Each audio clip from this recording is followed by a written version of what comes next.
Wade, in a sense, is taking 8 lectures that he did for the Massey Lectures in Canada last year. And they were, if you want the long version, the good version of what he does tonight, it's all in a book called, interestingly enough, The Wayfinders, Why Ancient Wisdom Matters in the Modern World. That'll be outside, and Wade will be outside signing those books after the talk.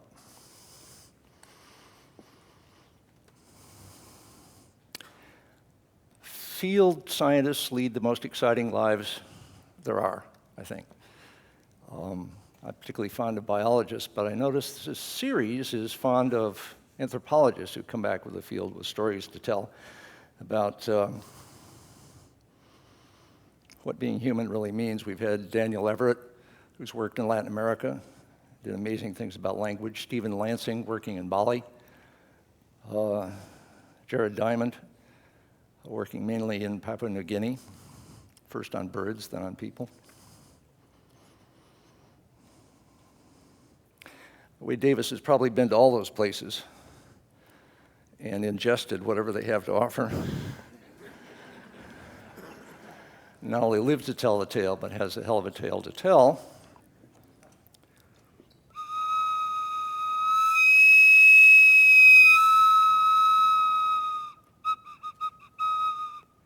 Wade Davis.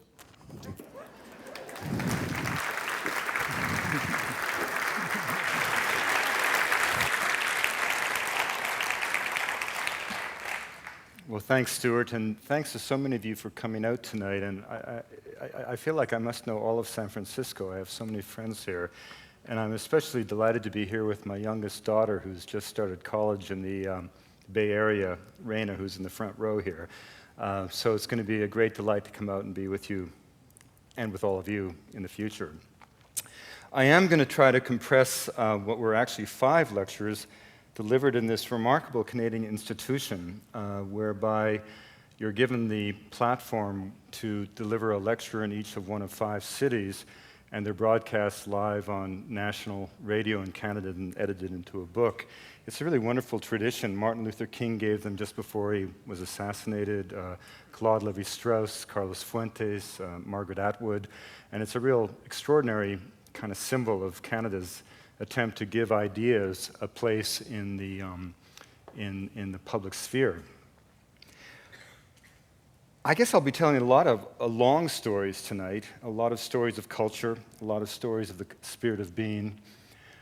And I often begin these talks with sort of a reflection on the delights of travel and what it really means for us and how it really, for me at least as a young anthropologist, and somebody asked me earlier tonight how I became an anthropologist, and it was kind of a serendipitous moment. I grew up in Canada at a time when the French and the English didn't speak to each other, and I grew up in an English suburb, a commuting suburb of Montreal. It was sort of plunked like a carbuncle on the back of the flank of an old French-Canadian village that went back to the 17th century. And there literally was a road that divided the 2 communities. And my mother used to always send me to this corner grocery store owned by a wonderful Francophone couple to buy cigarettes or to get milk or whatever she needed. And I remember sitting on the edge of that road that divided these 2 worlds, knowing full well at the age of 5 that across that street was a different language, a different religion, a different way of being. And I was absolutely enchanted, not only the idea of the other, but by this strange and subtle prohibition coming from my world about crossing that road. And fortunately, I had an absolutely wild older sister who shattered that boundary by falling in love with a Francophone boy. In the wake of her elopement, I slipped through and became enchanted with that other world. And I think that's really where this long journey of culture began. And one of the intense pleasures, as many of you know, of travel is indeed the opportunity to live in these different worlds, to realize that our world is only one of many, and a chance to live amongst people who have not forgotten the old ways, who still feel their past in the wind and touch it in stones polished by rain, taste it in the bitter leaves of plants. And just to know in our hectic lives that in the Amazon, jaguar shamans still journey beyond the Milky Way, or that in the high Arctic, the myths of the Inuit elders still resonate with meaning, or that in the Himalaya the Buddhists still pursue the breath of the Dharma, is really to remember the central lesson of anthropology, and that is the idea that the world into which we're born does not exist in some absolute sense, but is just a model of reality. And the other peoples aren't failed attempts at being us. By definition, they're unique answers to a fundamental question. What does it mean to be human and alive? And this, in a sense, really is the lesson of anthropology.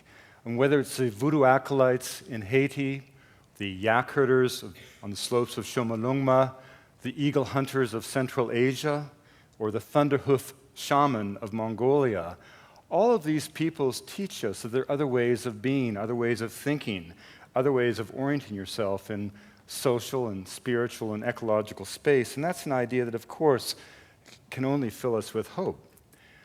Now, together, and some years ago when I became an explorer in residence at the National Geographic with this sort of mandate to celebrate culture, I coined this term ethnosphere, trying to sort of forge an organizing principle to describe this extraordinary web of cultural life that enveloped the planet, and that was just as important to the well-being of the planet as indeed was the biological web of life that we know as the biosphere.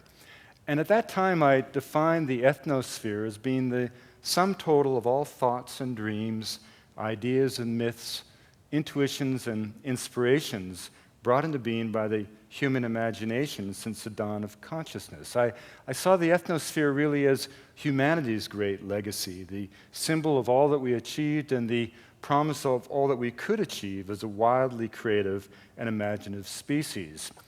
And at that time, even as we became more acutely aware of the consequences of the loss of biological life with the loss of habitat and the loss of plant and animal species through extinction, we were somewhat unaware, in a sense, of a parallel process of loss. I remember when His Holiness, the 14th Dalai Lama, first spoke in the West at Harvard in the fall of 1979. And that same night, across the street, kitty corner to the Science Hall, E.O. Wilson was introducing Norman Myers, who had just written a book called The Sinking Ark, which was one of the first books to draw attention to the emerging biodiversity crisis. And in apologizing to the sparse audience, because of course all the kids were across the street to hear His Holiness, E.O. Wilson literally said that if even Harvard students can't understand the importance of these issues of biological diversity, and they would rather be across the street listening to, and I quote, "that religious kook," then we know how far we've got to go. Now, E.O. Wilson, as decent and kind a man and as brilliant a biologist who's ever walked the earth, would be the first today to regret those remarks, but it shows you how far apart these worlds were but 30 years ago. In the emerging days of conservation biology, the biologists were insensitive to the plight of culture, and the anthropologists tended to view the biologists as being misanthropic and indeed insensitive in their callous regard, in fact, elitist in their callous regard for the plight of culture. Well, of course, those things have come together, and I've tried to use this term ethnosphere over the years as that organizing principle, because when I first began to do this research and I connected to the linguistic community, I was absolutely astonished. Despite all my training in anthropology, I was really not aware of the intensity of the crisis of language loss. And this, of course, is a canary in the coal mine. No biologist would suggest that 50% of all plants and animals are moribund, because it really is not true. And yet that, the most apocalyptic scenario in the realm of biological diversity, scarcely approaches what we know to be the most optimistic scenario in the realm of cultural diversity. And the great indicator of this, of course, is language loss.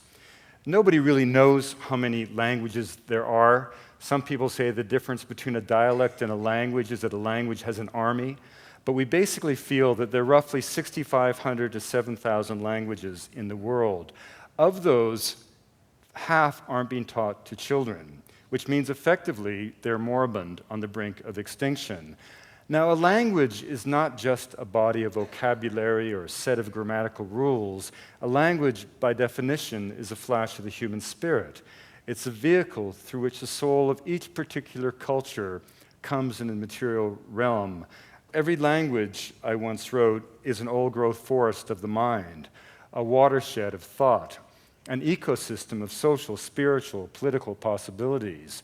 And to live through a time when virtually half of the languages are being lost is to live through a time in which half of humanity's legacy is being sacrificed. And of course, there are always those who say, wait a minute, wouldn't the world be a better place if we all spoke one tongue? Wouldn't communication be facilitated? Wouldn't it be easier to get along?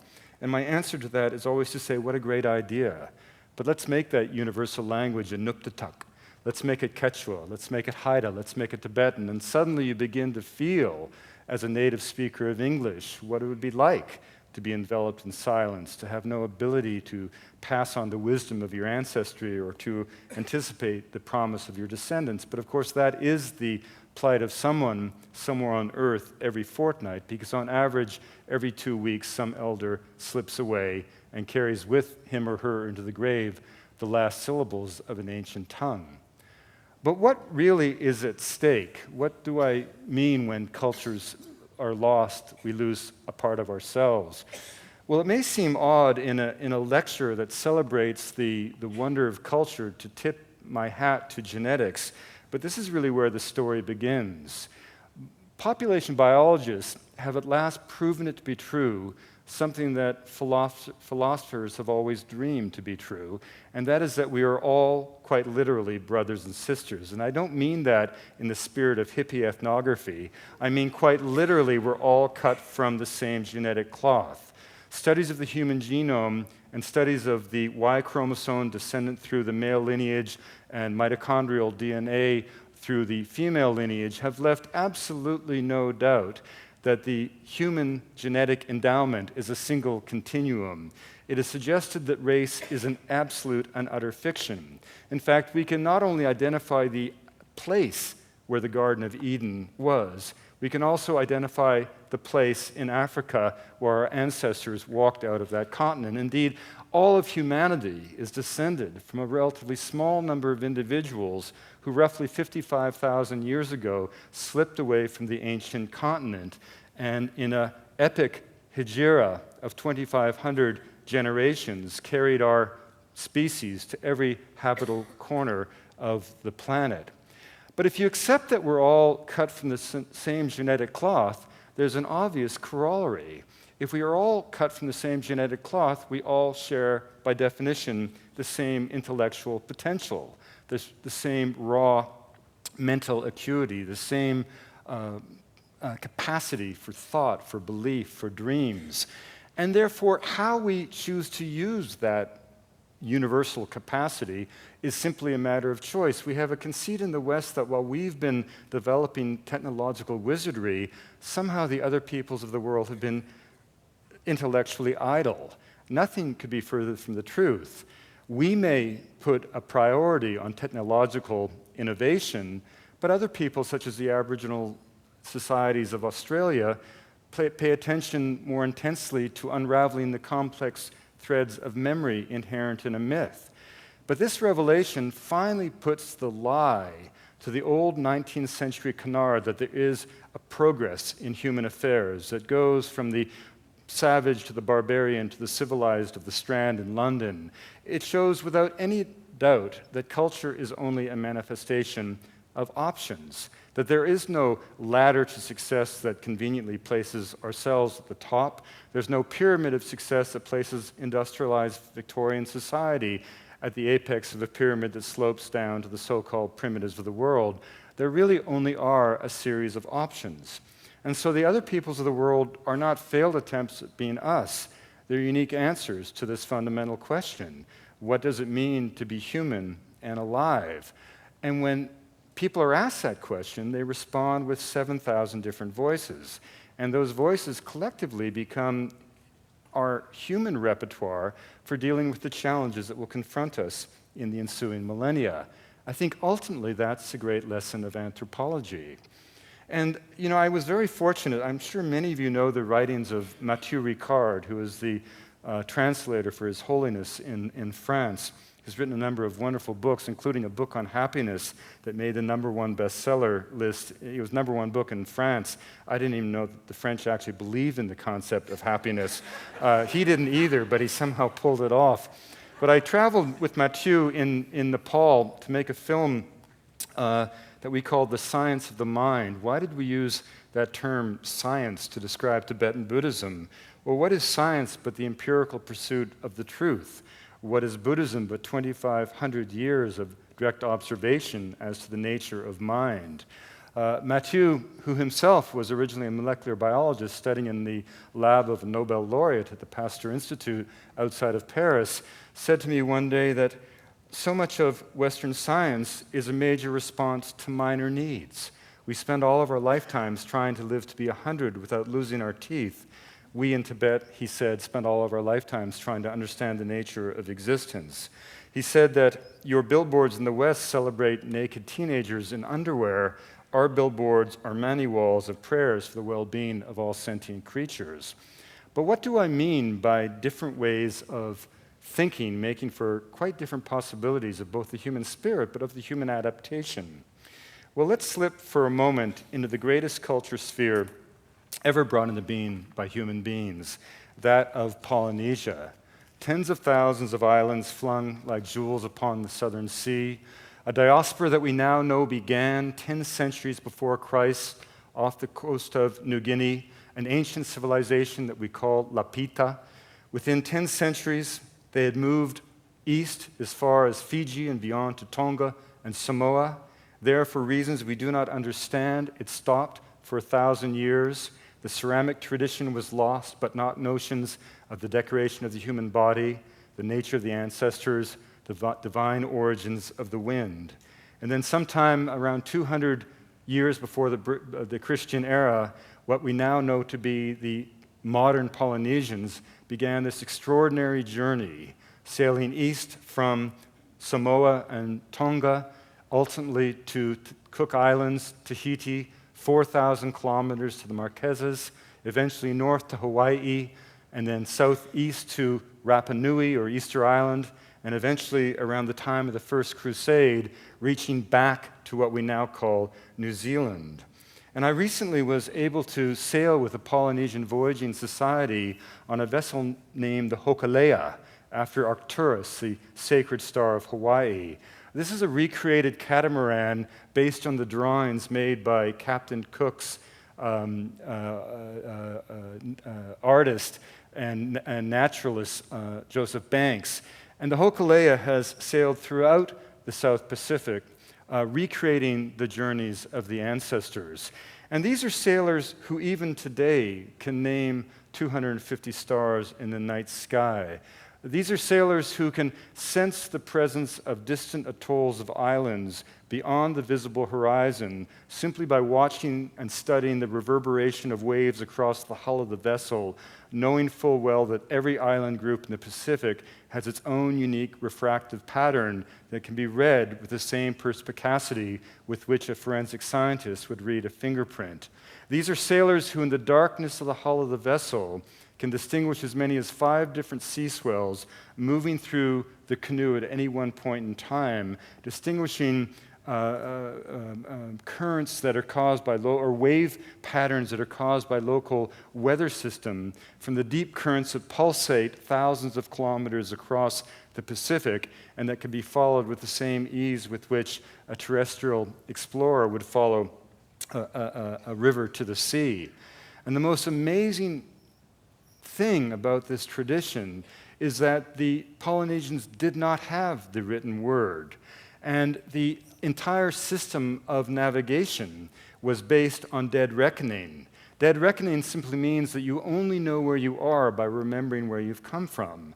And it was the impossibility of a long voyage by means of dead reckoning that kept European transports hugging the shorelines of continents until the British solved the problem of longitude with the invention of the chronometer. But centuries before that, the wayfinders of the Polynesian civilization swept across the greatest ocean on Earth. Now, dead reckoning means that you have to literally remember every change of course, every change of wind, every impression from the natural world over the course of a long voyage. The Hokulea once sailed from Hawaii to Rapa Nui. Now, that's sailing 6,000 miles, crossing the doldrums, tacking into the wind for 1,500 miles, which effectively quadruples the length of the journey, all to reach an island that was 25 kilometers across, less than a degree on a compass, were a compass, in fact, to have been on board. But of course, there was no compass. And that journey was completed within our lifetimes simply by the navigators of the Polynesian Voyaging Society reaching back through the whispered threads of memory into the tradition of the navigators and bringing back this way of travel to life. And so indeed, if you took all of the genius that allowed us to put a man on the moon and applied it to an understanding of the ocean, what you would get is Polynesia.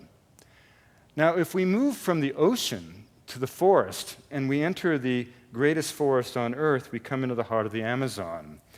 And the Amazon invokes cliche even as it defies hyperbole. After all, it's the greatest expanse of forest on Earth, larger than the continental United States, or more poetically put, larger than the face of the full moon.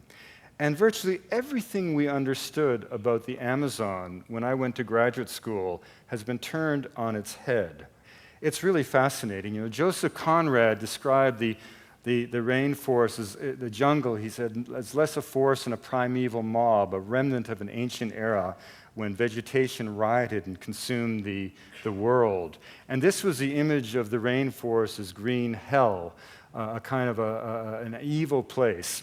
And by the time I came along, the jungle had become a term that had gone long out of fashion, and the rainforest itself had become an Eden, a kind of a delicate Eden, often called a counterfeit paradise, that could clearly endure our ways so long.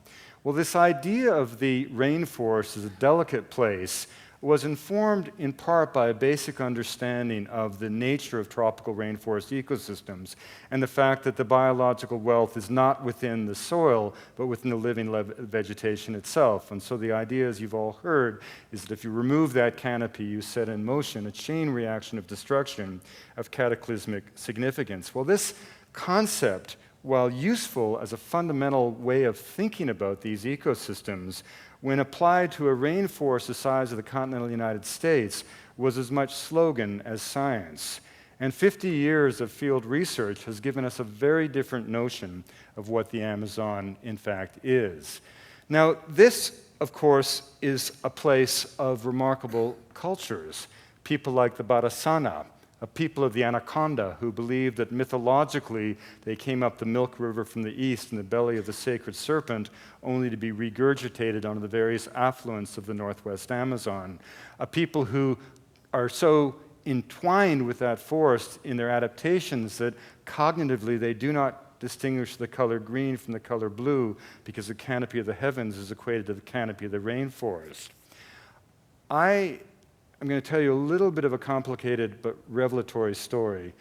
I first went to live with the Barasana in 1974, and I felt, first of all, they were about as far away as you could get from anywhere in the northwest Amazon. The northwest Amazon of Colombia is the size of France. And at the time, I felt this was a disappearing world, and that was an old canard of anthropologists at the time. And there was something going on here that was extraordinarily unique and special, but anthropologists hadn't quite figured out what it was. Our views of the Amazon were much more commonly influenced by what we had experienced with other cultures. People like the Guarani, who were a remarkable society living in the eastern flanks of the Andes in Ecuador. A people first peacefully contacted in 1958, fully 5 years after I was born.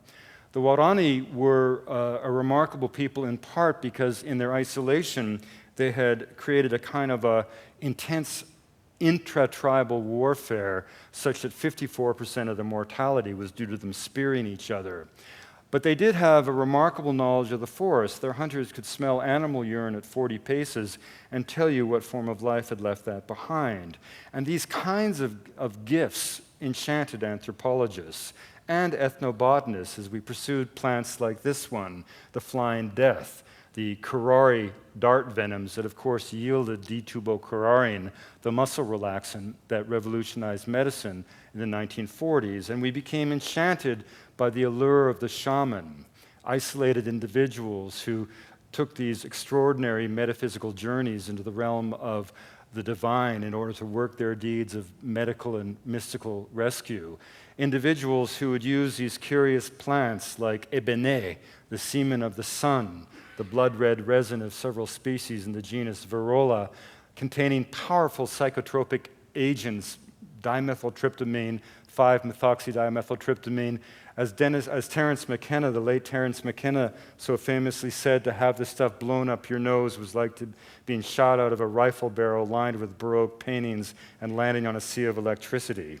It created not the distortion of reality, it created the disillusion of reality. In fact, I used to argue with my professor at Harvard, the legendary plant explorer, Richard Evans Schultes, the man who sparked the psychedelic era with his discovery of the magic mushrooms in Mexico in 1938, that you really couldn't classify these tryptamines as hallucinogenic because by the time you were under the influence, there was no one home anymore to experience the hallucinations.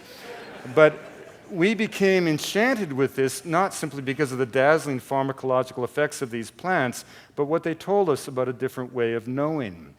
And the exemplar of that, of course, is a plant that's become very popular in the West, ayahuasca, the vision vine, the vine of the soul, which critically is not a plant, but a preparation. Now, those tryptamines are taken through the nose because they're orally inactive, because they're denatured by an enzyme found naturally in the human stomach, monoamine oxidase. They can only be taken orally if taken in conjunction with some other drug that denatures the MAO in the human gut.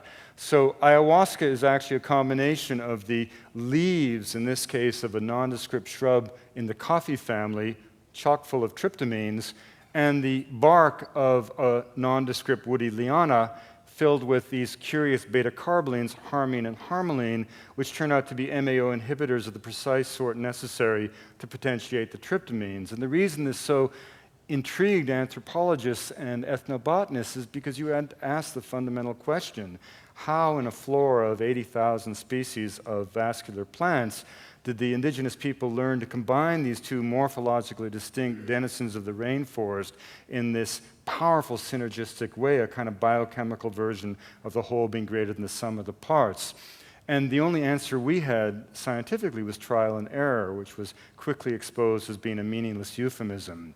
The Indians would say, the plants teach us. Schultes famously, amongst the Siona and the Sequoia and the Kofan in the 1940s, identified 17 varieties of the ayahuasca liana, all of which were referable to his Harvard-trained taxonomic eye as the same species, and yet the people recognized them consistently in the forest. And when he asked them the nature of their systematics, they looked at him as if he were a fool or a naif, and they explained that, of course, anyone who studied plants would know that you took each one of the 17 on the night of a full moon, and each one sang to you in a different key. Well, that's not going to get you a PhD at Berkeley in plant systematics, but it's a lot more interesting than counting flower parts. But it tells you something about a different way of being. Now, this is really what I want to try to get around to. These, what we call marginal societies, was a lens through which, if I mentioned that we had this idea of the Amazon being this delicate, fragile place, that persisted in the literature in part because it served a legitimate environmental agenda and our concerns with deforestation, with the expansion of the Brazilian frontier in particular from the south, but it also fit Western preconceptions of what it meant to live in the Amazon. By the time Europeans had modern contact with the Amazon, of course, the main trunk had been depopulated by disease at the time of contact. And the only extant societies were the societies that we came to know as the marginal societies, not in a pejorative term, but these were simply the societies that literally lived at the margins of the Amazon basin, unreachable because of cataracts from below, unreachable from the west because the Andes weren't traversed by roads until after World War II. And so when anthropologists flooded into the Amazon, in the 1960s, these were the real Indians that we were drawn to see. Now, typically, these societies were endogenous. They married amongst themselves, often in open conflict with their neighbors. They were relatively simple in their technologies, simple in their social structures, and these became the image we had of the Amazon Indian. But if we look back in the journals of Orellana, Gaspar de Caraval, who wrote in 1541, the first Europeans to go down the Amazon, it said that when they reached the confluence of the Napo and the Ucayali, as the rivers are known in Peru, Orellana went temporarily insane because he couldn't understand how a river on God's earth could be so big. And so that idea, together with the fact that they encountered the Amazon women, and the Amazon women immediately caused the chronicle that Gaspar de Caraval wrote to be denigrated and ridiculed, not because of what he said about the Amazon, but because he repeated this canard about Amazon women that every explorer had come home with because they had learned it in the journals of Herodotus. And so Cortez found the Black Queen, Calafia, which is why you call yourself Californians. Columbus found warrior queens in the Antilles. And so the journals of Orellana's expedition were kind of dismissed from history, and they weren't even published till 1895. But if you look at those journals, the minute they reached the Napo, they encountered civilizations. The entire riverbanks of the Amazon were populated by thousands of people. We now know that the Amazon was not an empty place, but the homeland of tens of millions of people. We now believe that slash and burn agriculture is not this delicate way to live in the forest, but probably is a technology that developed in the wake of contact with the arrival of steel tools. We now know that 20% of the Amazon is made up of black soils, human-created soils. The people didn't slash and burn and move on. They had every incentive to stay put, and they did. So there were these great civilizations in the Amazon that archaeology is only beginning to unveil. Just last week, you probably saw the reports of the discoveries in Bolivia of clearly huge concentrations of populations. The question is, what came of those visions? And is there a place in the Northwest Amazon where such visions are still alive? And there is, in the homeland of the people of the Anaconda. Isolated people who live very differently from those marginal societies. These are peoples like the Barasana, the Tucano, the Macuna, the Taiwanos, living in these incredibly complex societies in these isolated Blackwater rivers, incredibly complex ritual activities, knowledge-based traditions in which the savant is honored beyond the warrior, living in great monumental structures that in their symbolic elaboration are as significant as anything the Inca ever built. Ritual institutions that facilitate peace, not war, not the least of which is a curious marriage rule that in order to marry, you must marry someone who speaks a different language. And so in any one longhouse, you'll have 6 and 7 languages spoken, but curiously, you never hear a child practicing a distinct tongue. They simply wait, watch, listen, and begin to speak. And we went back to make a film with the people of the Anaconda last year, and where all of this comes together is in ritual, where you don't have isolated individuals imbibing ayahuasca in the forest. You have 250 men in full ritual regalia, 5 days and nights, imbibing copious amounts of ayahuasca, literally becoming the ancestors to journey through sacred space back to the points of origin that don't exist in historical time but exist today, in which mythology itself becomes an incredibly sophisticated land management plan which literally allowed populations numbering in the tens of thousands, indeed in the millions, to live in the Amazon. We realize now that to have tried to understand the Amazon as we did would be like trying to understand British civilization from the perspective of the Hebrides after London had been nucleated by an atomic bomb. What we're now discovering is that the Amazon is a place of huge civilizations. And indeed, the incredible thing is that the people of the Anaconda are still there to inform us precisely how those civilizations found a way to live in that forest. And that was, to me, the most remarkable expedition I've done in the last 20 years. But this idea of turning to landscape as a key to character and a key to understanding culture, I think is something that came to me very early in my career. I was very fortunate to be part of a remarkable study of a plant known to the Inca as a divine leaf of immortality, coca, the notorious source of cocaine. And we knew at the time of that assignment, which was, I must say, the dream academic grant of the 1970s, $250,000 from the US government, a brand new Dodge pickup truck, a wonderful dog named Pogo, and every conceivable drug known to man. I think Tim Plowman and I ate our way through South America. But coca became this remarkable lens for understanding Andean life. In the time of the Inca, a shrine could not be approached if you did not have coca in your mouth. Unable to cultivate coca at the elevation of the imperial capital of Cusco, the Inca replicated it in gold and silver leaf in fields that colored the landscape. And to this day, there is no gesture that occurs in the Andes that is not mediated by some kind of reciprocal exchange of the energy of that sacred leaf with the landscape itself. No field can be planted or harvested, no child led into the realm of life or elder taken into the realm of death without some kind of ritual gesture involving the sacred plant. And the lens of coca then opened up these remarkable sense of relationships, which I define in the book, The Wayfinders, as the notions of sacred geography. And again, I'm not speaking in terms of hippie ethnography. What I'm saying is, what does it really mean to believe, as the people in the Andes do, that the earth is alive, dependent on the human imagination, responsive to the needs of human beings, even as human beings are in turn responsible for certain ritual obligations toward the earth itself. The point isn't whether a mountain is in fact a mountain deity, a sacred being, or whether it's a pile of rock.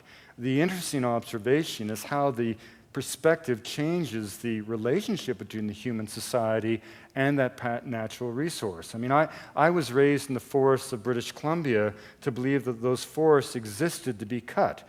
That was the foundation of the ideology of scientific forestry that I learned in school, and I practiced as a logger in the woods.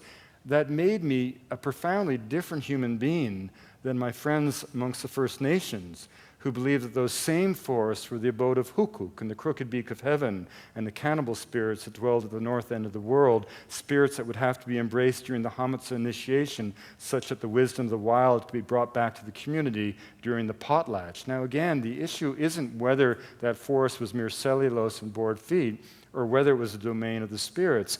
The interesting observation is how those beliefs result in different outcomes. The First Nations of British Columbia have lived on that coast for thousands of years, having had a relatively modest ecological footprint, whereas the worldview from which I emerged has ravaged that coast in less than 3 generations. And so I've always been interested in these ritual gestures that create this sense of relationship. And of course, in the Andes, it's not a metaphysical thing, but it's something people live every day. People see that the clouds condense into the rain on the flanks of the mountains. They see that the rain brings fertility to the fields. They live in a place where a hailstorm or a deep frost can wipe out a crop in 15 minutes, as occurred in Cusco in 1983. So this idea of having to propitiate the natural world comes, in a sense, naturally. And it happens both in the community level and on a kind of pan-Andean level. Now, I've spent a lot of time around a small town called Chinchero outside of Cusco, site of the summer palace of Topa Inca Yupanqui, the second of the great Inca rulers. And once each year, this remarkable event occurs whereby the fastest young boy from every hamlet is given the honor for the day of becoming a woman. And dressed up in the traje of his sister or his mother, he becomes a transvestite known as the Wailaka. And as the Wailaka, he must carry the ritual banners of the community on a run. But it's not your ordinary run. It starts off at 11,500 feet, runs down 2,000 feet to the base of the sacred mountain, the Apu Antiquilca, and then soars up to 15,000 feet, only to fall away the other side to the sacred valley, only to climb once more over 2 soaring Andean passes over the course of a very long day. The entire perimeter of the race is the boundary of the community, a boundary that is marked by mujones or itos, the sacred piles of dirt where the Wailaka must spin to bring the vortex of the feminine to the mountaintop, where coca is given to the earth, where libations of alcohol are blown to the wind. And the metaphor is so beautiful, is that the people go into the mountains as individuals, but through sacrifice, which means to make sacred, and through exhaustion, they emerge as a community that through ritual gesture has once again reaffirmed its sense of belonging and, more importantly, its sense of obligation to that particular spirit of place. And I can assure you that when I completed the movimiento at the age of 48, I was the first outsider. Steve King ran part of it, my old friend here. I think I was the first person to complete it, and Steve would have completed it with me if he had been in the field, I'm sure. But I also can promise you that I only managed to complete it by chewing more coca leaves in one day than anyone in the 2,000-year history of the plant.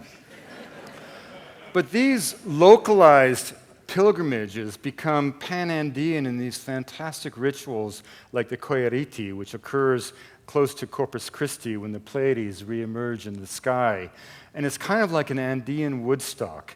It has deep pre-Columbian roots. Tens of thousands of Indian people from all over the southern Andes emerge on this sacred valley of the Sinicara, which is dominated by the 3 tongues of the Colcapunca Glacier. And in this perfect fusion of pre-Columbian and Catholic beliefs, which is the reality of the pan-Andean world of the last 500 years, the ritual symbolism is profound. People move up into the high mountains carrying a black stone to be placed at the foot of the glaciers. They move up following the stages of the cross in pure Christian liturgical procession, but they do so in the shadow of Ausangati, the most sacred of all the summits of the Andean Empire. And then they carry their crosses from their communities into the ice to plant them into the ice overnight, that they may become empowered by the resonance of Pachamama. The people who carry the crosses up, the Pablitos, are those uniquely empowered to deal with the condenados, the spirits of the dead that dwell on the place of ambiguity, which is ice. Now, these sorts of contemporary rituals even allow us to deconstruct such iconic places of Machu Picchu. How many of you have been to Machu Picchu? Lots of you. I'm sure many of you heard it described as a lost city. It was only a lost city in the fantasies of the National Geographic. It's perfectly situated geographically to control access to Antisuyu, the one quadrant of Tehuantisuyu, the Incan Empire, the Inca never could totally dominate, the eastern lowlands, a vital source of coca, medicinal inspiration, medicinal plants. It also controlled the access geographically to the Sacred Valley leading up to Cusco. You simply have to look around and you can see the network of roads that linked it in to the 14,000 kilometers of roads that the Inca built in the less than 100 years of the empire's existence. But more significantly, Machu Picchu is linked in to Andean notions of cosmology and sacred geography. If you go to the center point, as you all did, the Intihuatana, what Bingham calls the hitching post of the sun, this strange, abstract monolith carved out of stone at the center, you suddenly notice that the Apu, the sacred mountain of Machu Picchu, which is a sugarloaf mountain many of you climbed, Huayna Picchu, the light that falls in the face of the Intihuatana constantly reflects the light that is on the face of the Apu. If you come to the south of the Intihuatana, you discover an altar. Go to the top of the summit of Huayna Picchu, you find the parallel altar. Do a direct north-south bearing, and you find to your astonishment that that bearing bisects the Intihuatana, continues to the horizon, where it bisects Salcantay, the second of the most sacred mountains of the Inca, the mountain that metaphysically is seen as a source of all the water for the site of Machu Picchu. But then it gets even more complex because the Milky Way, which is the most important astronomical configuration for the Inca, when the Southern Cross is at the southernmost point in the sky, it too is in that same direct bearing. And if you climb Machu Picchu mountain, you find that the Vilca Nota, or the Urubamba, which like a serpent envelops Machu Picchu, and the Vilca Nota, or the Urubamba, was of course seen as the earthly equivalent of the Milky Way. It was also the trajectory along which Viracocha walked at the dawn of time when he brought the empire into existence. But where is the Urubamba born? In the snowfields of Osengati. So 500 years after the conquest, when people go back to the glaciers of the Coyariti, they are echoing notions of sacred geography that we know go back for 1,500, 2,000 years in the Andes. And if what you experience in the southern part of Peru is a perfect reflection of the syncretic reality that came with the conquest by the Spanish, there was one place in South America where the pre-Columbian voices remained unfettered, and that's in the Sierra Nevada de Santa Marta of Colombia, this incredible isolated volcanic massif that soars to 6,000 meters right out of the coastal plain of Colombia, the largest coastal mountain range on Earth, a mountain range that is the homeland of the Elder Brothers.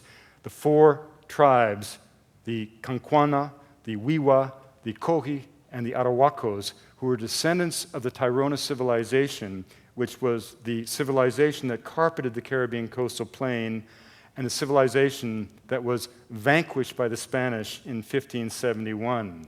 In the wake of that, their descendants slipped up into this mountain and transformed their civilization from that of a warrior-based, a militaristic society into truly a devotional society of peace. They call themselves the Elder Brothers. The central metaphor of their culture is the loom. They say, "Upon this loom I weave my life." As they move up and down the slopes of the Sierra Nevada, exploiting various ecological niches, they refer to their movements as threads, so that over the course of a lifetime, you literally weave a cloth over the body of the earth itself, saranqua.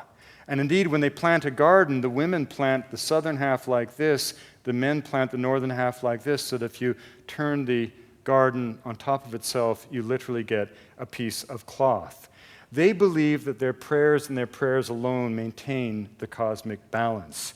And the training for the priesthood, and they still remain to this day in a blood-stained continent ruled by a ritual priesthood, is intense in the extreme.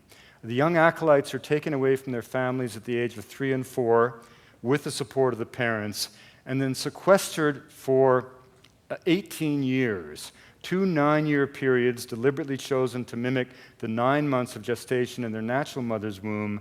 Now they are metaphorically in the womb of the Great Mother. And for that entire time, the world only exists as an abstraction as they are taught the values of their society, which maintain that their prayers and ritual gestures literally maintain the cosmic balance. And after this incredibly intense initiation, which Reichel Domatov, the legendary Colombian anthropologist, reported in the 1940s, literally occurred in the darkness of the men's temple.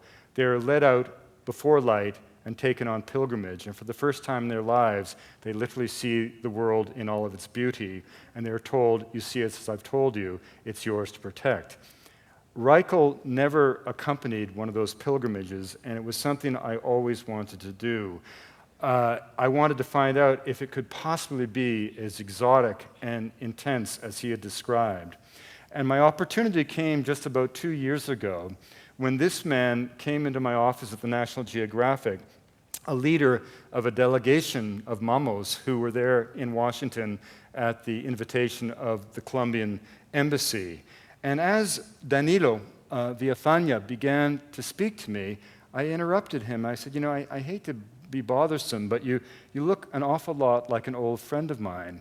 And the man on the right here turned out to be Danilo's father, who I lived with Tim Plowman in 1974. And I said, Danilo, I hate to be rude, but you may not think you know me, but when you were a baby, I carried you on my back up and down the mountain. And then I showed him a photograph of his father from a book of mine, One River. We had a great laugh, and out of that kind of camaraderie came this really remarkable invitation to accompany Eugenio, the boy on the left, is now this man here, second from the left, and Adalberto was murdered by the paramilitaries. So there was this very big emotional kind of reconnection that led to this remarkable journey where we began at the sea and accompanied one of these initiates on the journey to the ice. And the metaphor is that you take products from the sea to the sacred ice and products from the ice back to the sea. And we discovered that the apprenticeship is indeed as intense as Reichel described. It's not always in the darkness of the hut, but the young apprentice-to-be never leaves the confines of the men's ceremonial center until the moment of the journey. And the journey takes you literally above the trees to what the people call the heart of the world. Every single ripple in the landscape resonates with mythological significance. Even the hats that the Arahuacos wear are an echo of the sacred snow found at the heart of the world. And this was an extraordinary journey because, of course, those mountains have been a center of insurgency, and the FARC and the ELNA were there.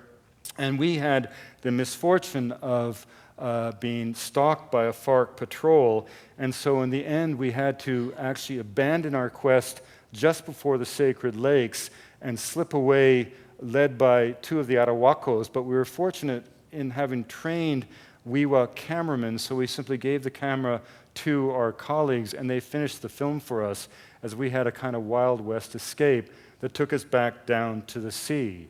But the extraordinary thing is to think that 2 hours from Miami Beach, in a homeland that is still on the coast, cluttered with brothels and discotheques and high-rises, you still have the elder brothers praying every day for our collective well-being.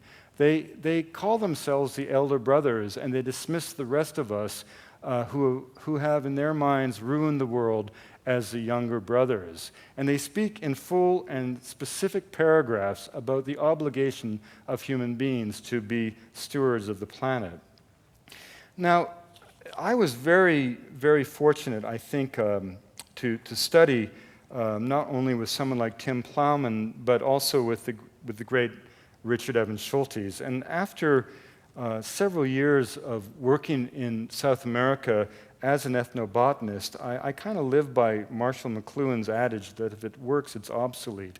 And there got to a point where I just felt I had done most of what I wanted to do in the botanical realm, and I was looking for another kind of challenge, and I was at the right institution because there was always some possibility lurking in the fourth floor area of Richard Evans Schultes.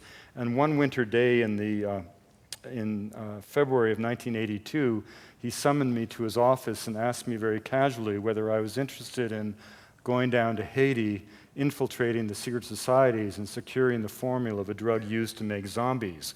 Well, naturally, I said yes.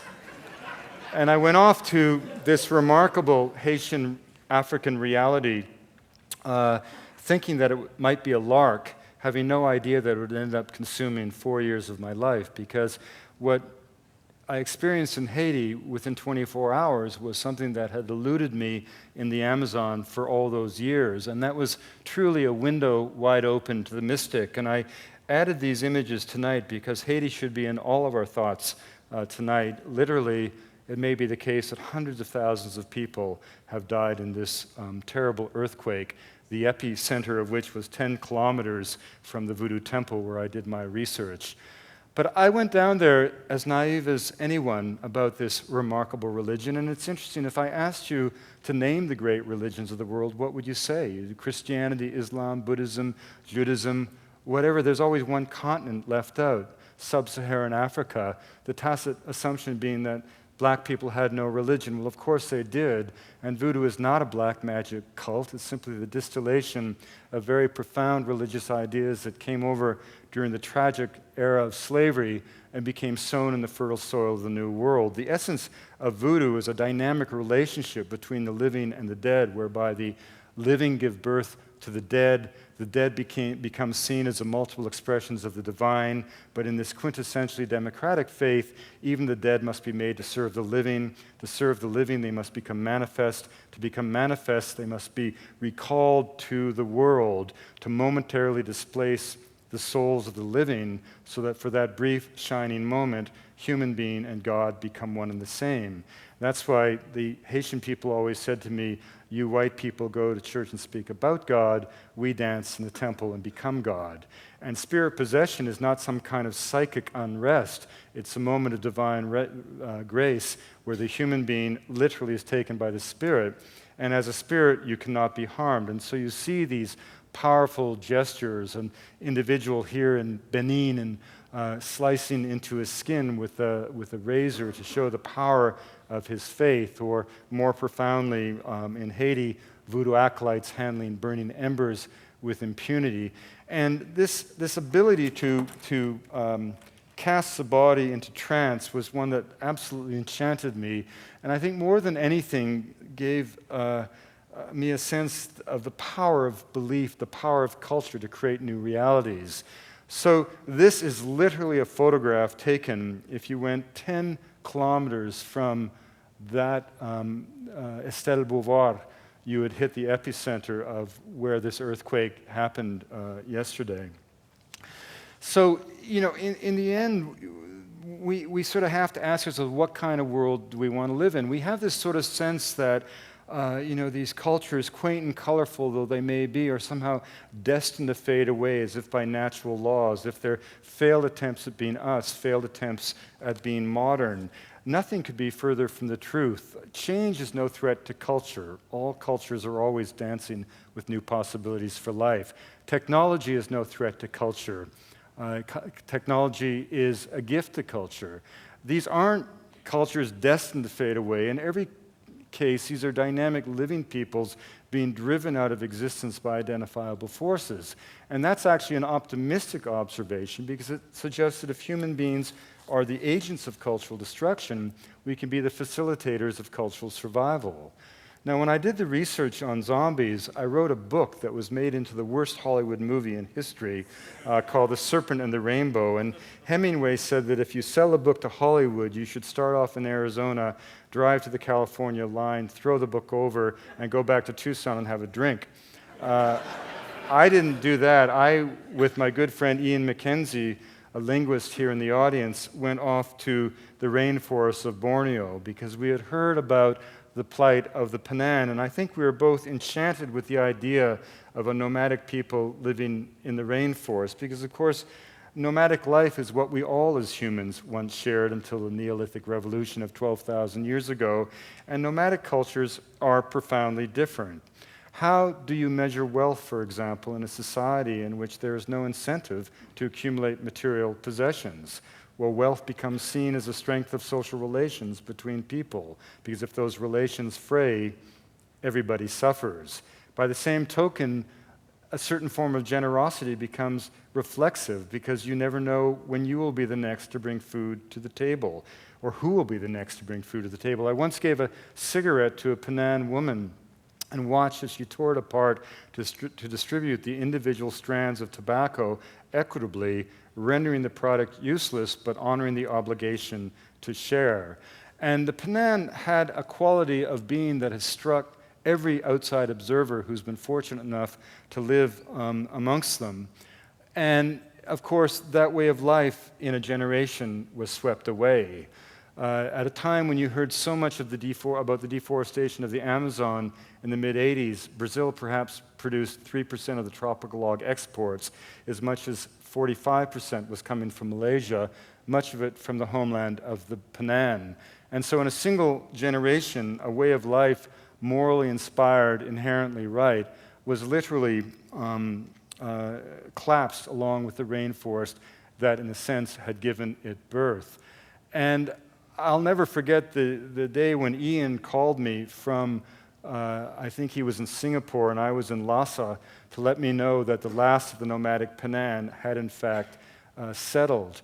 And nomadic societies are not, it's almost, there's a whole nother thing that goes on, which is that in a non-written tradition, it seems that there's a relationship to the natural world that I've experienced with non-literate societies. It's almost as if, in the same way that we can hear the voices of a character when we read a novel, my experience with Athabascan peoples in northern Canada or the Panan, it's almost like the flight of a bird becomes a cursive script of nature, like a vocabulary written on the wind. And the thought that a way of life could have slipped away within a lifetime is almost too haunting to imagine. But these sorts of industrial intrusions do not just occur in distant realms of the world. This is my closest friend in Canada, Oscar Dennis, who is leading the fight for a place that we call the sacred Headwaters. By an extraordinary accident of geography, three of our most important salmon rivers, the Skeena, the Stikine, and the Nass, are all born in the same meadows at a place known to the indigenous people as the sacred Headwaters. That's a place that there are now proposals for the extraction of anthracite coal, copper and gold mines, and most threatening of all, a proposal by Royal Dutch Shell to impose coal bed methane extraction, a template of wells that will literally blanket the entire headwaters. And what I find curious about these developments, environmental concerns aside, is what they tell us about the way we approach the natural world. We take it as to be quite normal that a handful of men back in Toronto can cobble together a company with less history than my dog, get online and secure the subsurface rights to a place that they have never been, of which they have no experience, the narratives of which they have no connection to, and secure, simply by promising the government a certain revenue flow, either in terms of taxation or royalties, they secure the right to, by definition, in their own self-interest, leave that landscape transformed and indeed violated forever. We take that as a given, but it's highly anomalous in human affairs. The only place in the world I know where such a miracle of geography happens is on the slopes of Mount Kailash in Tibet, where the Indus, the Brahmaputra, and the Ganges are born. You can't even set foot on that mountain, let alone impose industrial infrastructure, and the thought of doing so would condemn your lineage for all time.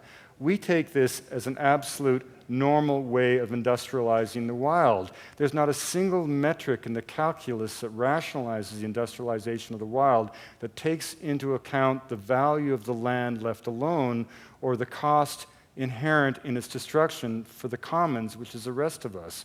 We think of that as normal, but it's highly anomalous in human affairs, and it's certainly not the way that the Tahltan people think, and it's not the way that the Aboriginal people of Australia think.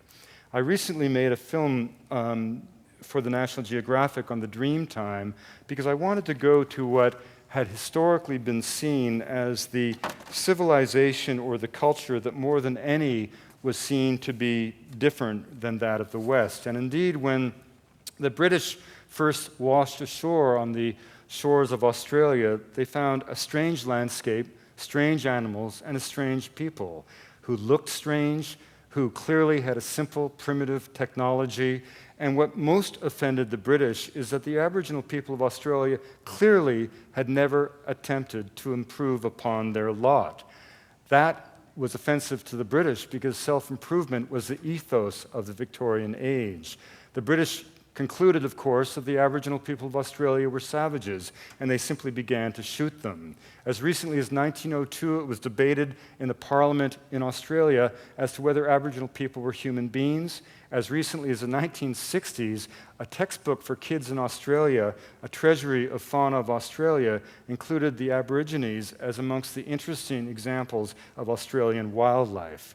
But what was it that was really going on? What the British failed to understand was that the Aboriginal people had in fact developed one of the most extraordinary philosophical traditions in the history of humanity. We know from studies of the Y chromosome that the Aboriginal people of Australia were the first wave of human beings to walk out of Africa. They reached Australia remarkably quickly and certainly had settled the continent by 50,000 years ago. They reached that most parsimonious of continents, and then they went walking. Over time, establishing as many as 10,000 clan territories, all of which were linked together by a single idea. And that idea was the dreaming. And the dreaming wasn't a dream, it was a state of perpetual existence in multidimensional space. The purpose of life for the Australian was not to improve on anything, but simply to do the ritual gestures that were necessary to maintain the world exactly as it was at the time of the first dawning, when the rainbow serpent spread its body across the earth and the ancestors sang the world into being. In not one of the 670 dialects and languages of Australia is there a word for time, past, present, or future. The Aboriginal people of Australia were not victims of history. They were a people who, in a sense, had defeated the notion of history itself. A people whose traditions answered both the question, how and why. And the fascinating thing is not to say who was right and who was wrong, or to idealize in any particular way the adaptation of these people, but to simply ask the obvious question. Had human beings followed this particular devotional philosophy, yes, we would not have put a man on the moon, but we also wouldn't be talking about the capacity of human beings through climate change to transform the biological life supports of the planet. Now, very often the threat to culture is ideological. This is a photograph I took of a Buddhist nun at Angkor Wat who has had her hands and feet cut from her body for the crime of practicing her religious faith. And if we slip for a moment into the mountains of Tibet, we see the consequences of that fateful moment when Mao Zedong, the Marxist communist ideologue who had the remarkable achievement of being responsible for the death of more of his own people in his lifetime than Hitler and Stalin combined. When Mao Zedong famously whispered into the ears of His Holiness, the Dalai Lama, that all religion was poison, His Holiness knew what was coming. And of course, with the invasion of Tibet and the final transformation of Tibet in 1959, 1.2 million Tibetans may have died, and 6,000 temples were reduced to riprap and dust. And you have to ask, as I asked Mathieu Ricard, what was it that so threatened the Marxist materialists in this curious and remarkable faith of Buddhism? What is the Buddhist Dharma? It comes down to the Four Noble Truths. All life is suffering. By that, the Buddha didn't mean that all life is negation. He just meant that shit happens. The cause of suffering is ignorance, and by that the Buddha did not mean stupidity. He meant the tendency of human beings in their cruel delusions to cling to the illusion of their own centrality in the stream of divine desire. The third of the Noble Truths was the revelation that ignorance could be overcome, and the fourth and the most practical was the literal delineation of a contemplative practice that, if followed, not only had a possibility of a transformation of the human heart, but had 2,500 years of empirical evidence that such a transformation could happen.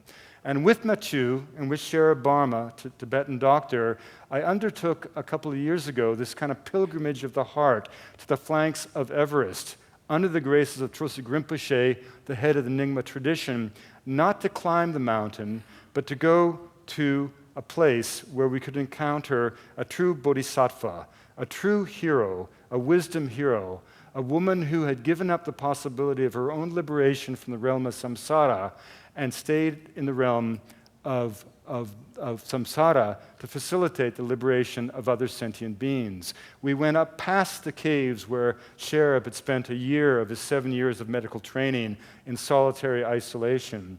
And we came eventually, through the graces of Machu and Trosa Rinpoche, to this site. A woman who 45 years before had gone into isolated retreat. And for all of that time, she had lived in a cell at a nunnery, chanting a single mantra.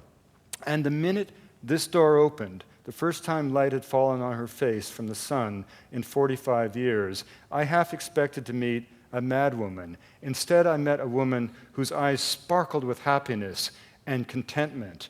And this is the point. For the Buddhists, the proof of the efficacy of the science of the mind is the serenity achieved by the practitioner of the Four Noble Truths. So in the end, my point is we have a choice. What kind of world do we want to live in? Margaret Mead said before she died that her greatest fear was that as we drifted toward this blandly amorphous worldview, not only would the entire range of the human spirit be reduced to a more narrow modality of thought, but we would wake from a dream having forgotten that there were even other possibilities of life itself. The other peoples of the world aren't failed attempts at being us. They're unique answers to a fundamental question. What does it mean to be human? And the reason this is so important is that culture is not trivial. Culture is not decorative. It's not the songs we sing. It's not the robes we wear.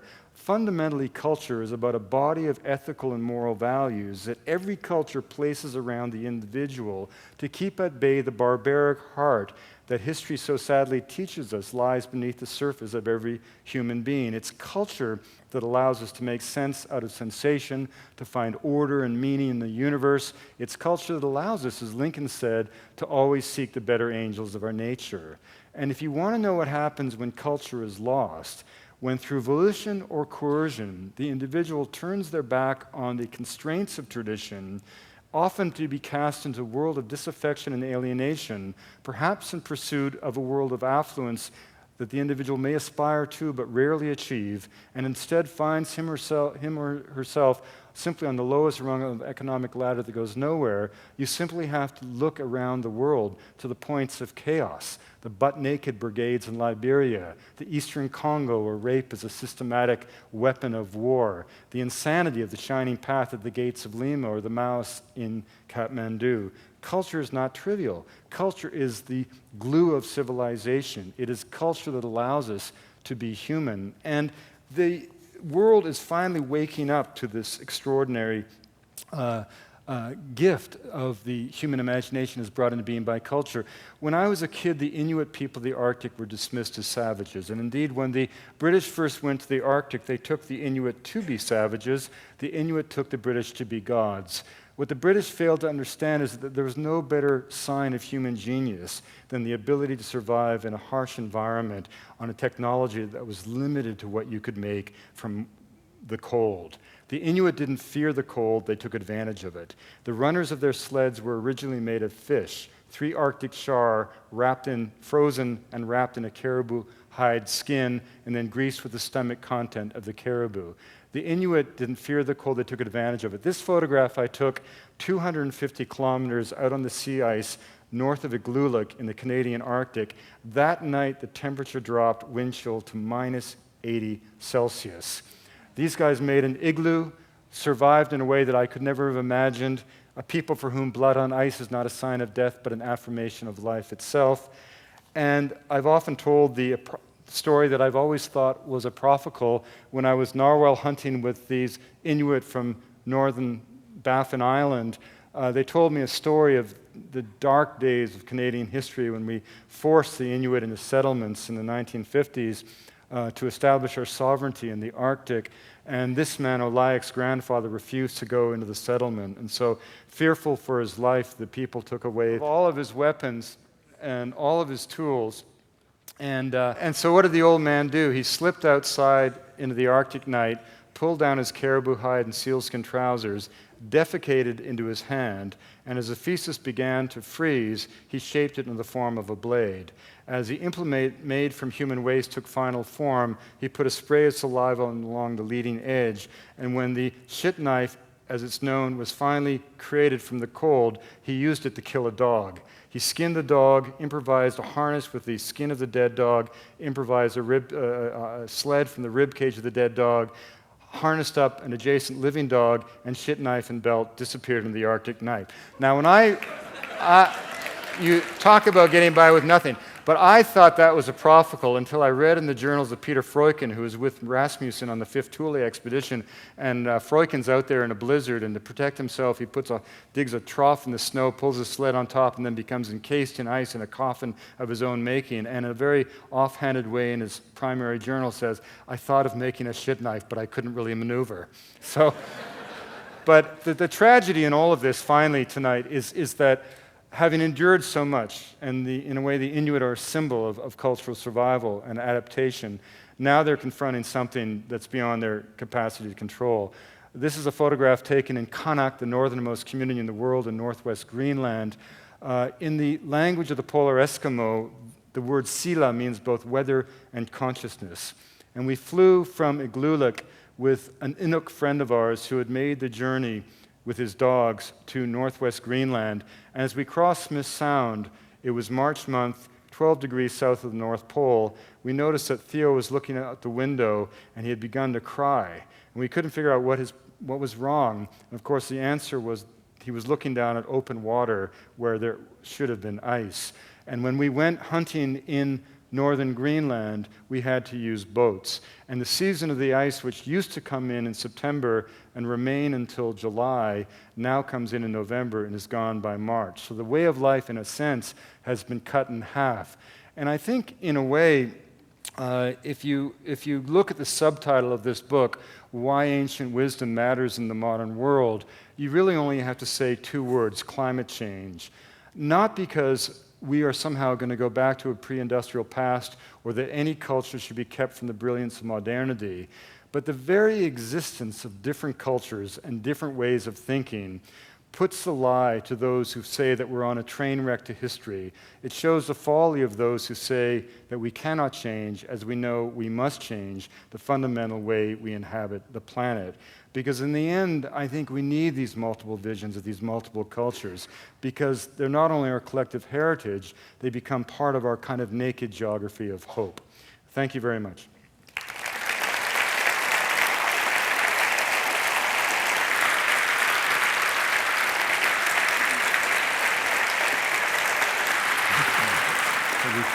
Way to go. Let's go over here. This is a table where I can put all of the many questions that nobody was able to write because they were so busy listening to you. I've never had so few questions, but they're obviously out there, so keep them coming up to Alexander. He will rush up from time to time with questions, and so we will proceed. I'm trying to figure out if it's an artifact that you had to go to absolutely fierce places to find these intact, sophisticated, very complicated cultures. And what I'm wondering is, are the cultures that profound and amazing because they're in a very tough place? You talk about the ethnogeography. Or are they the only places that are surviving because those of us who are looking for real estate haven't figured out a way to do that there? Well, none of these societies, I think none of these societies are isolated. In a presentation like this, you could give the impression of that.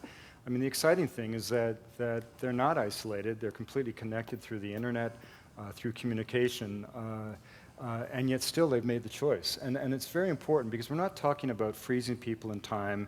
You can't make a rainforest park of the mind. It's not about the modern versus the traditional. It's about the rights of free people to choose the components of their lives.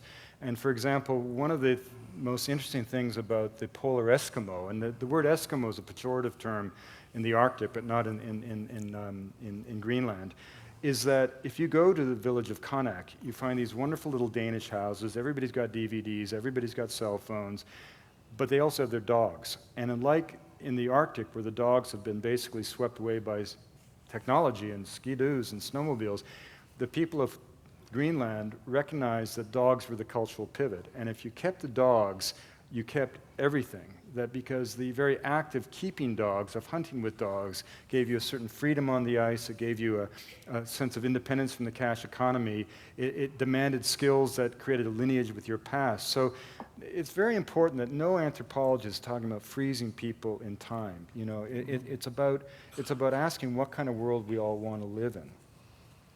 Here's a question related to that from Melinda. How often do you see the impact of Google Earth affecting these remote safe haven cultures that you're talking about around the world?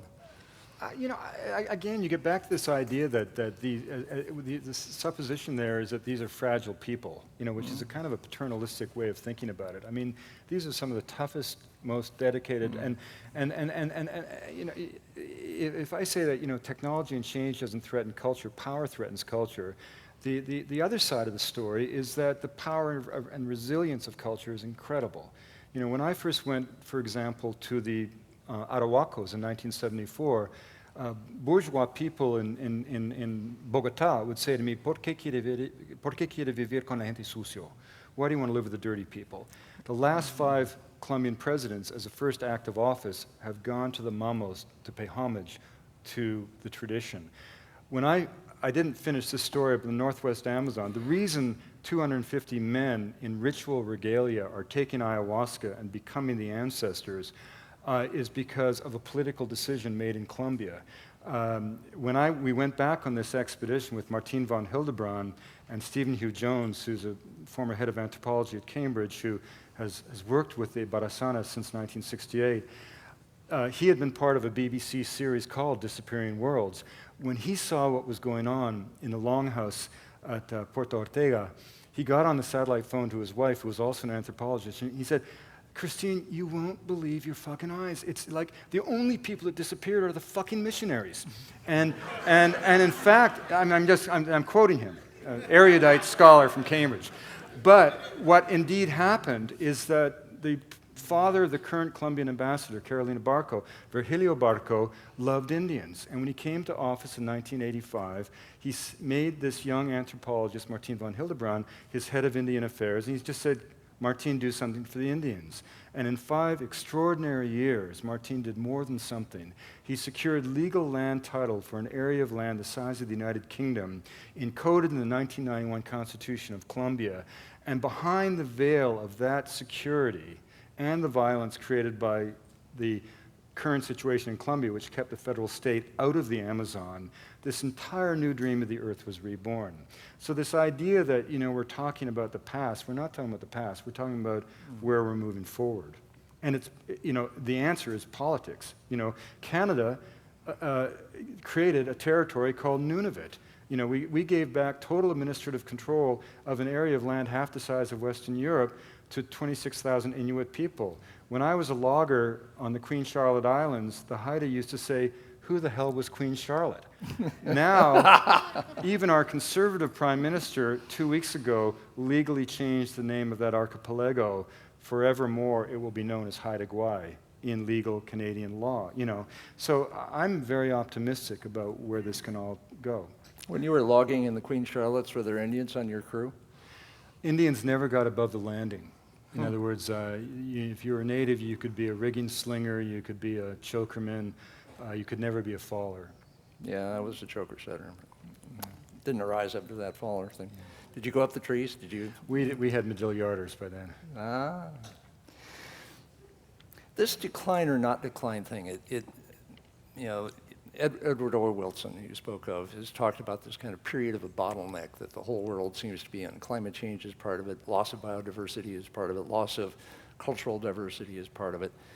And the sense is that getting through it, there's broad sunlit uplands on the other side. You know, if we make it there, if the cultures, the species that make it through this weird period of 50 or 100 years are going to be in better shape. Do you sense that with the cultures that you're talking about? Totally. I always say pessimism is an indulgence. I mean, if you're a father, you can't be pessimistic. And if you look, we're so impatient with history, but within our lifetimes, I always say, women have gone from the kitchen to the boardroom, gay people from the closet to the altar, African Americans from the woodshed to the White House. 30 years ago, just getting people to stop throwing garbage out of a car window was a great environmental victory. No one spoke of the biosphere. Now it's part of the vernacular of school children. And I think that what's going to drive this transformation will not be the nation state. I mean, I have a very strong sense. I mean, the nation state, as Daniel Bell said, has become too big for the little problems of the world and too little for the big problems of the world. And there were 60 nation states in the year 1900, and there's now, 190? Most of them dysfunctional. And I really saw that at Copenhagen during the Earth Summit, the Climate Summit. I mean, the posturing by the nation states, all of them, was really appalling. So there you are in Copenhagen. You're an anthropologist at Copenhagen at the climate conference. That's interesting. What did you see as an anthropologist? Well, they sent me over there not as an expert on climate change, just to sort of to try to. Someone actually, the full story is that Nissan is about to launch an all-electric car called the Leaf, and one of their executives had read this new book of mine, and they thought maybe this would be interesting to take a kind of anthropological look at this moment in time. And what I found sort of interesting was that the posturing by the nation states. I mean, you had the developed world totally exaggerating their plans for carbon reduction.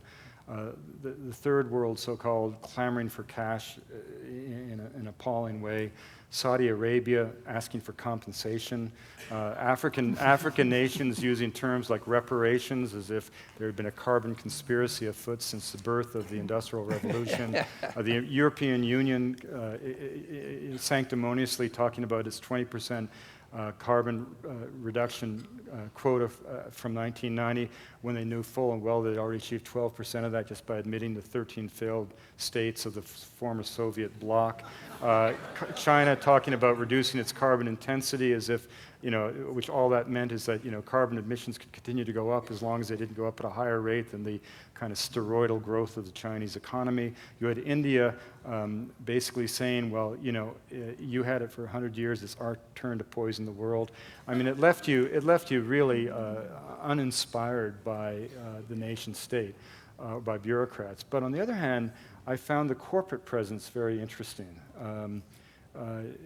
Very strong sense that the Green Revolution, which, as you've written so well in your book, I mean, if everything you think bad about, the most, I don't believe in conspiracies, particularly in America. I've never met an American who'd keep a secret, let alone mount a conspiracy. But even in your worst fears of capitalist corporate greed should make you very happy about what's going to happen with climate change, because if they're this kind of mercenary, they're going to be going after this big time. Question from Tavik, it looks like. Where's Tavik? 10,000 years ago, the last ice age ended. Many of the cultures we saw tonight are older than that. Do they have stories of that time of climate change? No, I don't know. I mean, Ian tells a really incredible, that story of yours of the eclipse is really interesting. I can't remember it, but I mean, I can't give you the detail. I'm not going to steal his thunder. I mean, but it's a fantastic story where what appears in language and intonation to be a kind of a story sort of like, raven emerging from the clamshell to steal the sun, is in fact a specific memory of an astronomical event that you were able to identify as having occurred. So my point is that just because a language of memory and a narrative may sound imprecise, it's not clear that it always is imprecise. I mean, part of it is, some of these events people forget that. I mean, the First Nations of the Pacific Northwest, for example, are relatively recent arrivals. I mean, the great fluorescence of the Northwest those cultures only occurred with the arrival of the red cedar tree, which is a tree of life. And we know botanically that that only really reached up the coast of British Columbia within 5,000-10,000 years ago. So some of this mythology is probably deep memory, and some of it's metaphor. Here's a question from Dana. Have you seen the movie Avatar? I haven't, and I've gotten asked by so many news bureaus to talk about that movie, so I haven't seen it yet. No, I haven't. He did engage some interesting scientists. They invented the language rather carefully. They invented the whole botany. They named all the botanical items out there and so on. So you will enjoy it, I suspect. This question, I can't believe, is from somebody named Boaz. How do you introduce yourself and integrate yourself into the societies you visit, such as in Haiti and the Amazon and the Inuit and so on? Well, I mean, you show up, right? And then what happens? This is a great, we all do it as travelers. This conceit that anthropologists have that, they're somehow better travelers than the normal traveler, and the travelers are better than the tourists. We're all tourists, in a way. And what I find so interesting about culture is that for all this sort of celebration of diversity that I've spoken about, what's fascinating is the commonality we share. Every human population, every culture deals with the same challenges. We all have to have children. We all have to find ways to procreate. We have to come together in a meaningful way that's consistent. We have to deal with the mystery of death. And so what I find fascinating about culture is that given that commonality, how many different expressions have emerged over the last 40,000 years. So when I go to another culture, I've always found, I'm sure you've found it in your own travels, that the same traits that would make you welcome in somebody's house at Thanksgiving are the very traits that would make you welcome in someone's yurt in Mongolia. Good manners, self-deprecating sense of humor, a willingness to eat anything that's put in front of you, to share food's not trivial. I have many times, and I know Ian has, you'll eat food that is going to give you giardia or dysentery, absolutely. And that's generally in crummy little border towns, not in indigenous communities. But my point is that you can always treat the giardia, but you can never rekindle the connection that's broken by the statement that you're superior. I remember when the Black Canoe, Bill Reed's great monumental sculpture, was being dedicated at the Canadian Embassy in Washington. My wife Gail and I lived in Vancouver at the time. And our house, as Ian will remember, was a way station for anybody who wanted to stay there. And in the middle of the night, David Phillips and Gujau turned up with this delegation of Haida that were going to go back to bless. And it was the middle of the night, and they started just pouring into this house with hampers full of food. Venison and dried salmon and herring roe and everything. And finally, just watching these tons of food come into the living room, I said, Gujau, they do eat in Washington. And he said, you think we're going to let them feed us? That's food's power. How do you finesse language? You're going to places where presumably you haven't learned the language. I'm terrible. This guy, I keep pointing to him, but he's one of my best friends. We wrote a book together, and he's a wonderful linguist. What's the book? Nomads of the Dawn. Now, the thing is, I always exaggerate. How many languages do you really speak? It all depends how well. Oh, he speaks more than a dozen languages. That's true. Yeah, I'm terrible at languages, so I go with him. No, I speak Spanish and French, but I really do have a poor ear for languages. But one of the challenges is that seriously, someone like Ian, who's doing longitudinal research with the Penan, dedicating himself to learn that language with all his gifts, and he'll be the first to say that he would be a lifetime there and still not be a fluent speaker of Penan by definition. So when you travel broadly like I do, and I think of myself in a way more of a storyteller than an academic in a sense. And I don't mean storytelling in a trivial sense.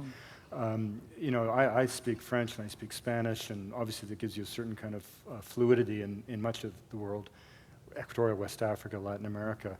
But to learn Quechua, to learn Tibetan implies a commitment to place that I have never made. And I really admire those who do make that commitment.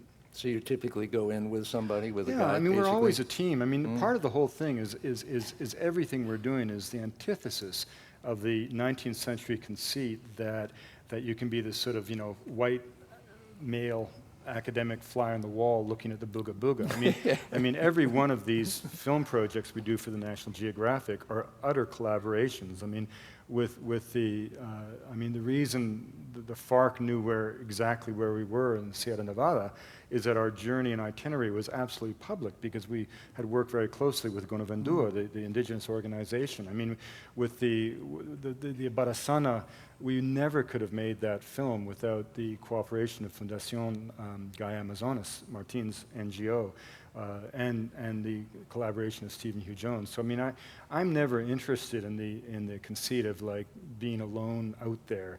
If you read my books, you'll almost never see the first person personal pronoun. I'm there to tell a story of the other, and if I can be a filter to facilitate that, that's what but the more the merrier. You know. Here's a big question which my book, Whole Earth Discipline, got into. There's 2 whole chapters on urbanization. So urbanization, I could imagine, is the death of the cultures you're talking about, or perhaps by drawing a lot of people, but not all the people, off the landscape where some of these cultures are intact, it may, in some ways, free them up. What's your sense? I mean, urbanization is huge. We're now half urban. We're headed toward 80% urban in the world.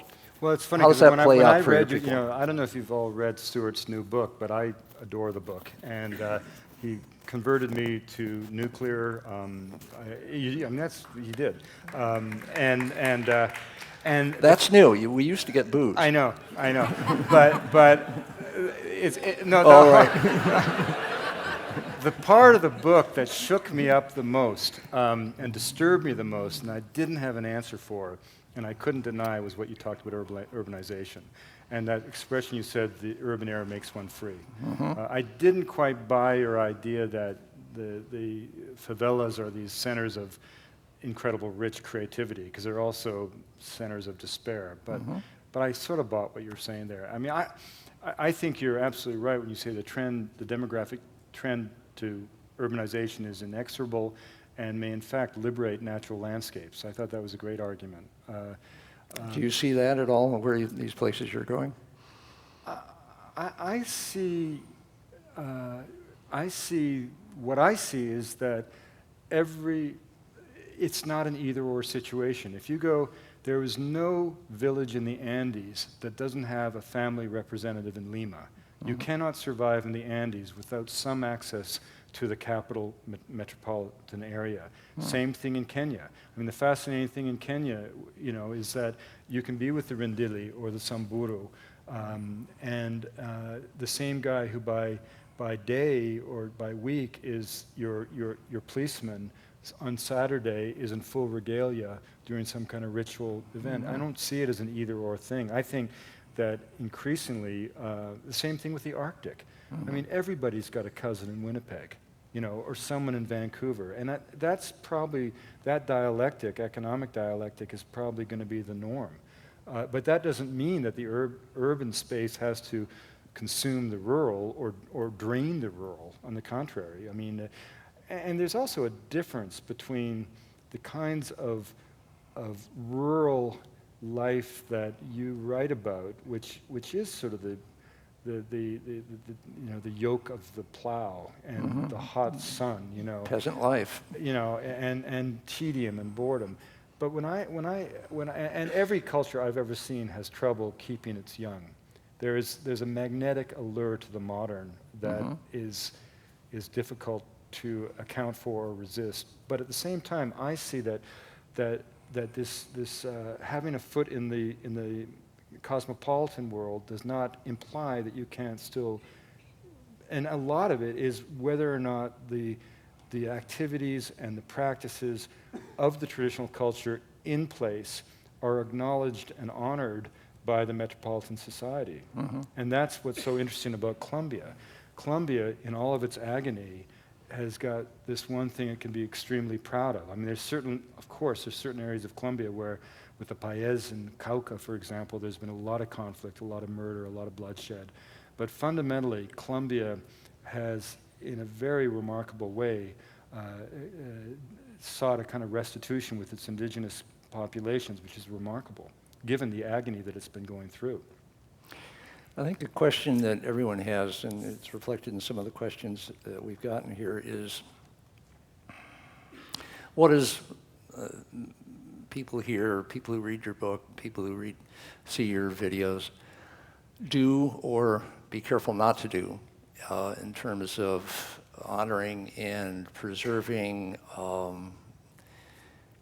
not helping destroy the cultures you're talking about? I think all, it's not us versus them. All cultures are famously culturally myopic. I mean, the word barbarian comes from the Greek barbarous. If you didn't speak Greek, you were a barbarian. Right. The Aztec had the same notion with Nahuatl. The name for so many indigenous peoples translates the people, the implication being that everybody else is a savage beyond the pale. My argument is that that kind of cultural myopia is something we can't afford anymore in an interconnected world. And so, for example, as Americans, I think the most powerful thing you can do is demand of your government and of your society in general an openness that we have not had. I mean, to me, the great exemplar of that is when the Coalition Provisional Authority went to Iraq to solve the problems of a part of the world that was 4,000 years old. 65% of the cadre of the Coalition Provisional Authority had to get passports for the first time to go to Iraq. So how were they supposed to solve any problems? People often say, why does it matter to someone in San Francisco if a tribe in Africa disappears? Well, it probably doesn't. But why does it matter to a tribe in Africa if San Francisco disappears? It doesn't. But wouldn't the world be a more impoverished place were either event to happen? I mean, most of the world won't see a Monet painting in a museum or hear a Mozart symphony performed by an orchestra, but does that imply that the world wouldn't be more impoverished if those artists hadn't existed? So I think, there are very specific political things that we need to do. I mean, and in terms of, like, we've seen this part of it is just to have a certain basic humility. Like I always say, if a Martian anthropologist came to the United States, they'd see many wondrous things. And if the measure of success was technological achievement, we would come out shining.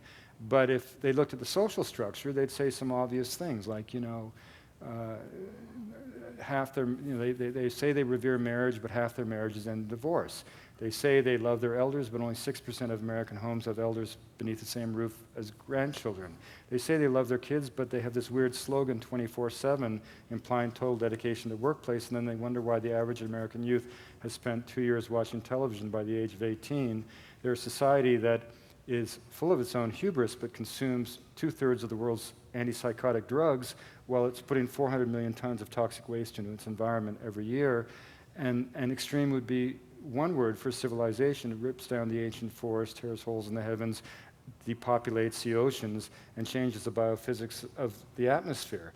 I mean, to me, this is the remarkable thing, is that climate change should finally teach us that we're not the paragon of humanity's potential. Climate change is humanity's problem, but it wasn't humanity that created the problem. It's useful to remember that it was a very small subset of humanity that had a particular worldview. And we think of that worldview as being absolute, like, the real world, like everyone else is, sort of failing to keep up with us or something. But it's not. These other peoples aren't failed attempts, they're just alternatives, And you would think that the fact that we've brought on this climate crisis would, if anything, give us a little bit of humility about the impact that we've had on the planet.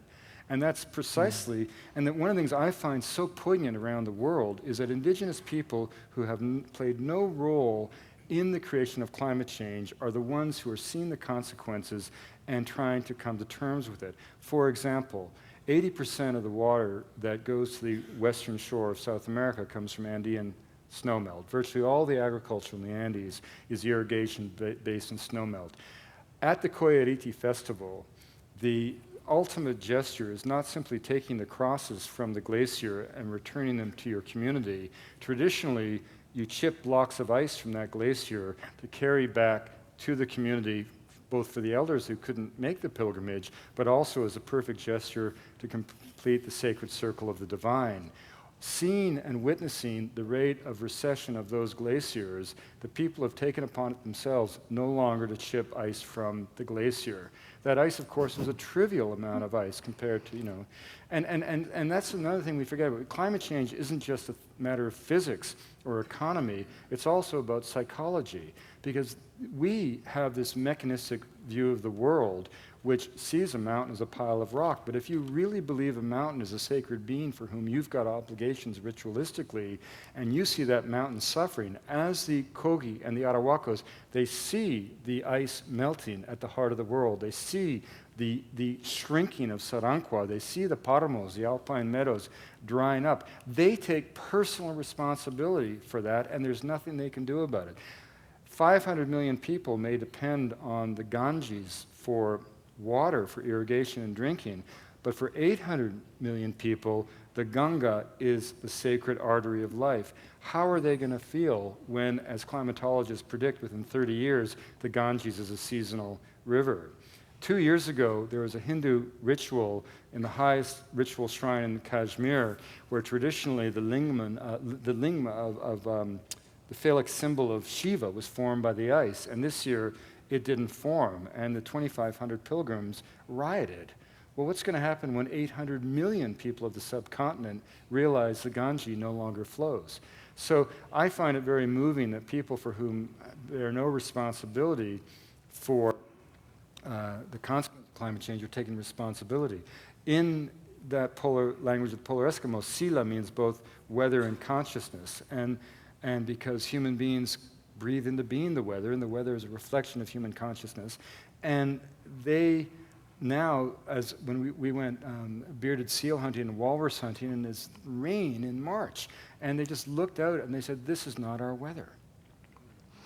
Okay, well, you've clearly got a theme for a video or a book or maybe a conference there, the Indigenous Copenhagen, where you bring together or go around and get the stories of exactly the people who are sort of at the cutting edge of changing climate, whose culture is being impinged by that and who have a cultural perspective on it. Would they have things to say to each other, or does that need to come through a city person like you? No, they're talking to each other by the internet. I mean, the internet's become a global campfire. There are 1,500 languages on the internet. Everybody's talking to everybody. It's the most incredible tool of empowerment. So we're not losing languages as fast now thanks to the internet? Oh, I don't know. I honestly, I'm no linguist, and I only mention this linguistic data because one of the things that's so fascinating is the academic consensus is itself haunting. I mean, if you, Stewart, talk to biologists about species loss, there's no consensus. What's fascinating is that there is absolutely academic consensus amongst linguists that this fundamental fact. I mean, no one knows quite how many languages there are because of definitions, but no one sits there and says, it's not really that bad, half the languages aren't going. And I find that really haunting. And so I mention it because it's sort of a canary in the coal mine, and it's a concrete way that audiences like yourselves can understand this issue of culture. And one of the fascinating things about that whole linguistic story is that one of the reasons it took so long for the linguists to sort of start screaming is because of Noam Chomsky, and the power of his idea of deep structure to languages. From what Ian explained to me, is that it's almost as if Chomsky viewed that there was a certain finite number of deep languages which were like the sort of genotype of language, and that what we would call a language was like the phenotypic expression of that language, and so as long as the deep structures were intact, it didn't really matter if languages came and went. And I'm not sure that's what he would say, but then everybody woke up as if the emperor had no clothes. And it's important that this extinction notion is important, because the analogy is apropos. Obviously, extinction is a natural phenomenon in nature. Plants and animals have always gone extinct, but as E.O. Wilson says, in general, over the last 600 million years, speciation, the creation of new forms of life, has outpaced extinction, and the world's become a more biodiverse place. By the same token, languages have come and gone. We don't speak Latin anymore in the streets of Rome, Assyrian or Babylonian, but before Latin faded, it had a chance to leave descendants, the Romance languages of Europe. Now languages like species are disappearing at such a rate that they don't have time to leave descendants. And so this is all part of this sort of waterfall of destruction that Wilson talks about.